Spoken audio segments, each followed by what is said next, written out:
السلام علیکم ورحمۃ اللہ وبرکاتہ حمیدا ومصلیا اما بعد اعوذ باللہ من الشیطان الرجیم بسم اللہ الرحمن الرحیم لقد کان لکم فی رسول اللہ اسوۃ حسنہ۔ تمام قسم کی تعریف صلی اللہ رب العالمین کے لیے ہے، جو خالق کائنات ہے، جو مالک ارض و سما ہے،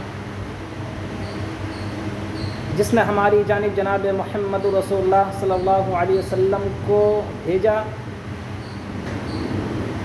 محمد رسول اللہ صلی اللہ علیہ وسلم کا امتی ہونا یہ اتنی بڑی نعمت ہے، یہ اتنی بڑی دولت ہے کہ اس نعمت کی آرزو اور تمنا جلیل القدر حضرت موسیٰ جیسے پیغمبر کیا کرتے تھے اور کہا کرتے تھے کہ اللہ، اگر تو نے مجھے نبی نہ بنایا ہوتا، اگر تو نے مجھے رسول نہ بنایا ہوتا تو میرے لیے بزرگی کی بات ہوتی کہ میں آخری رسول جناب محمد رسول اللہ صلی اللہ علیہ وسلم کا امتی ہوتا، کیونکہ نبی پاک علیہ الصلاۃ والسلام کے آنے کی بشارت ہر نبی نے دی، ہر رسول نے دی، ہر پیغمبر نے دی۔ اللہ تبارک و تعالیٰ ارشاد فرماتے ہیں کہ لقد کان لکم فی رسول اللہ اسوۃ حسنہ، اے دنیا کے لوگوں، تمہارے لیے نبی پاک علیہ الصلاۃ والسلام کی زندگی میں بہترین نمونہ موجود ہے۔ نبی پاک علیہ الصلاۃ والسلام کی پوری زندگی ہمارے لیے اسوہ حسنہ۔ نبی پاک علیہ الصلاۃ والسلام کی ہر عمل کو اپنی زندگی میں عملی جامہ پہنانے کی کوشش کریں۔ نبی پاک علیہ الصلاۃ والسلام کے طور طریقے کو اپنے اندر انجام دینے کی کوشش کریں کہ آپ صلی اللہ علیہ وسلم نے لوگوں کے ساتھ کس طرح کا برتاؤ کیا، انہی برتاؤ کو اپنے اندر انجام دینے کی کوشش کریں۔ حضرت ابن عمر رضی اللہ تعالیٰ عنہ بیان کرتے ہیں کہ نبی پاک علیہ الصلاۃ والسلام نے سونے کی انگوٹھی پہنی تو لوگوں نے بھی سونے کی انگوٹھیاں پہننی شروع کر دی۔ پھر آپ صلی اللہ علیہ وسلم نے اپنے سونے کی انگوٹھی اتار کر پھینک دی اور فرمایا انی لن البسہ ابدا، اب میں اسے کبھی نہیں پہنوں گا۔ چنانچہ صحابہ کرام علیہ الصلاۃ والسلام نے بھی سونے کی انگوٹھیاں اتار کر پھینک دی۔ اس سے معلوم ہوا کہ صحابہ کرام علیہ الصلاۃ والسلام نبی پاک علیہ الصلاۃ والسلام کی ہر عمل کو اپنے اندر انجام دینے کی کوشش کرتے رہے۔ اسی لیے ہمیں اور آپ کو چاہیے کہ ہم اور آپ نبی پاک علیہ الصلاۃ والسلام کے قول، فعل، تقریر، تمام چیزوں کو اپنے اندر عملی جامہ پہنانے کی کوشش کریں۔ امت اسلامیہ کی یہ ذمہ داری بنتی ہے کہ وہ دنیا کے اندر کسی بھی ڈپارٹمنٹ سے تعلق رکھتا ہو، دنیا کے کسی بھی شعبے میں کام کر رہا ہو، اس کو محمد رسول اللہ صلی اللہ علیہ وسلم سے رہنمائی لینی چاہیے جس شعبے کے اندر وہ کام کر رہا ہو۔ اس لیے میں یہ بتانا چاہتا ہوں کہ محمد رسول اللہ صلی اللہ علیہ وسلم کی شخصیت وہ شخصیت جس کے آنے کی بشارت پہاڑوں نے دی، درختوں نے دی، زمین کے ذرات حتیٰ کہ کنکریوں نے دی۔ اب اس وقت کو یاد کرو جب آپ اپنے چچا ابو طالب کے ساتھ ملک شام کا سفر کر رہے تھے تو راستے میں ایک راہب نکلا، گرجا تھے اپنے، وہ بہت کم نکلا کرتا تھا۔ اس راہب نے ابو طالب کے پاس محمد صلی اللہ علیہ وسلم کو دیکھ کر ابو طالب کی دعوت کی۔ دعوت کا وقت ہوتے ہی ابو طالب نے اپنے بھتیجے محمد کو اپنے سامان کے پاس بٹھا دیا اور اس کی دعوت میں شریک ہو گیا۔ جیسے ہی ابو طالب اس بحیرہ کی دعوت میں شریک ہوئے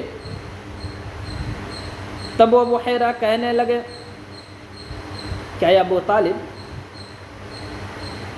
کہ میں نے اسی بچے کے لیے آپ کی یہاں دعوت کی اور آپ اسی بچے کو چھوڑ کر چلے آئے ہیں، اس کو بھی بلا کے لائیں۔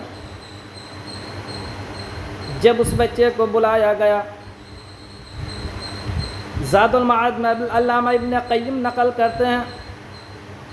کہ جب پورا قافلہ کھانا کھا چکے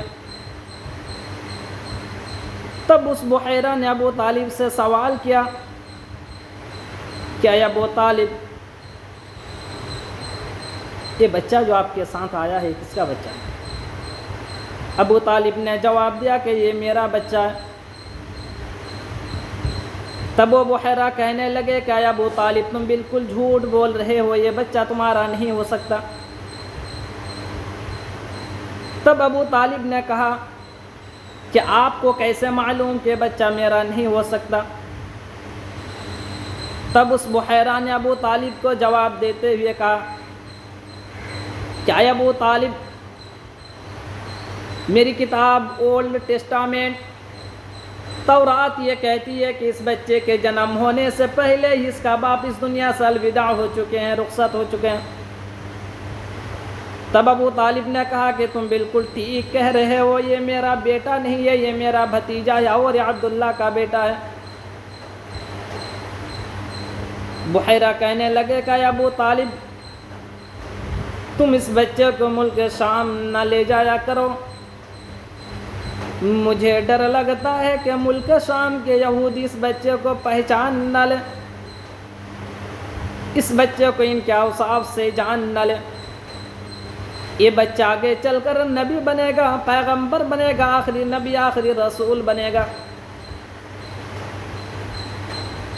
تب ابو طالب نے کہا کہ اے بحیرہ، آپ کو کیسے معلوم کہ بچہ آگے چل کر نبی بنے گا، پیغمبر بنے گا؟ تب اس بحیرہ نے ابو طالب کو جواب دیتے ہوئے کہا کہ اے ابو طالب، جب تم اس پہاڑی سے نمودار ہو رہے تھے، جب تم یہاں آ رہے تھے تو میں نے درختوں کو دیکھا، میں نے پتیوں کو دیکھا، میں نے شجر و حجر کو دیکھا کہ وہ اس بچے کے سامنے جھکے جا رہے ہیں، وہ اس بچے کے سامنے گرے جا رہے ہیں، اور یہ تمام پہاڑ اور یہ تمام شجر و حجر اسی بچے کے سامنے جھکتے ہیں جو بچہ آگے چل کر نبی بننے والا ہو، پیغمبر بننے والا ہو، یہ آگے چل کر نبی ہوں گے، یہ آگے چل کر رسول ہوں گے۔ زاد المعاد کے اس واقعے کو سامنے رکھیے اور پھر اندازہ لگائیے کہ جس کے آنے کی بشارت پہاڑوں نے دی، درختوں نے دی، زمین کے ذرات حتیٰ کہ کنکریوں نے دی، کہ ابو جہل اپنے مٹھی میں کنکریاں اکٹھی کر کے کہتا ہے کہ اے محمد صلی اللہ علیہ وسلم، اگر آپ یہ بتا دیتے ہو کہ میری مٹھی میں کیا ہے، اگر آپ یہ بتا دیتے ہو تو میں ایمان لے آؤں گا، میں آپ کو رسول تسلیم کر لوں گا۔ اللہ کے رسول صلی اللہ علیہ وسلم فرماتے ہیں کہ ابو جہل، مجھے بتانے کی ضرورت نہیں، تو اپنے مٹھی کو اپنے کانوں سے لگا، تیری مٹھی کے کنکریاں میرے رسول ہونے کی گواہی دیتی ہے کہ میں کون ہوں۔ اللہ کے رسول صلی اللہ علیہ وسلم کو کیسے معلوم کہ اس کے مٹھی میں کنکریاں؟ قرآن کی آیت صاف واضح لفظوں میں کہہ رہی ہے، وَمَا يَنطِقُ عَنِ الْهَوَىٰ إِنْ هُوَ إِلَّا وَحْيٌ يُوحَىٰ، کہ میرے نبی اپنی طرف سے کچھ نہیں کہتے، وہ تو وہی کہتے ہیں جو ان کو وحی کی جاتی ہے۔ اے ابو جہل، تو اپنے مٹھی کو اپنے کانوں سے لگا۔ جیسے ہی ابو جہل اپنے مٹھی کو اپنے کانوں سے لگاتا ہے، کانوں سے آواز آتی ہے، اشہد ان لا الہ الا اللہ واشہد ان محمدا عبدہ ورسولہ۔ ابو جہل مارے غصے کے ان کنکریوں کو زمین پر پٹکتا ہے اور کہتا ہے کہ اے محمد، مان گیا کہ تجھ سے بڑا جادوگر اس دنیا میں کوئی ہوا ہی نہیں،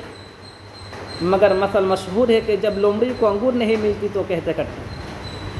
کنکریوں کی وضاحت سے صاف ظاہر ہے کہ جناب محمد رسول اللہ صلی اللہ علیہ وسلم کی شخصیت کوئی معمولی شخصیت نہیں۔ حاضرین، ہمیں اور آپ کو چاہیے کہ ہم اور آپ جناب محمد رسول اللہ صلی اللہ علیہ وسلم کی پوری زندگی کو اپنے اندر عملی جامہ پہنائیں، نبی پاک علیہ الصلاۃ والسلام کے طور طریقے کو،